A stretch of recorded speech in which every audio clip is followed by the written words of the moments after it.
কবিতা ২৫ বছর পরে। কবি জীবনানন্দ দাশ।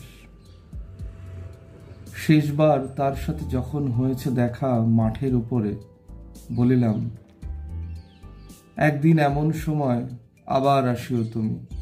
আসিবার ইচ্ছা যদি হয় ২৫ বছর পরে। এই বলে ফিরে আমি আসলাম ঘরে। তারপর কতবার চাঁদ আর তারা মাঠে মাঠে মরে গেল। ইঁদুর পেঁচারা জ্যোৎস্নায় ধান ক্ষেত খুঁজে এলো গেল। চোখ বুজে কতবার ডানে আর বায়ে পড়িল ঘুমায় কত কেউ। রহিলাম জেগে আমি একা। নক্ষত্র যে বেগে ছুটিছে আকাশে, তার চেয়ে আগে চলে আসে যদিও সময়। ২৫ বছর তবু কই শেষ হয়। তারপর একদিন আবার হলদে তৃণ ভরে আছে মাঠে, পাতায় শুকনো ডাটে ভাসিছে কুয়াশা। দিকে দিকে চড়ুইয়ের ভাঙা বাসা শিশিরে গিয়েছে ভিজে।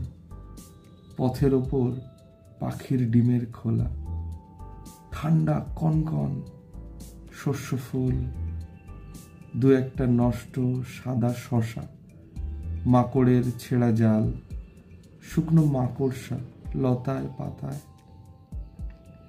ফুটফুটে জ্যোৎস্না রাতে পথ চেনা যায়, দেখা যায় কয়েকটা তারা হিম আকাশের গায়ে।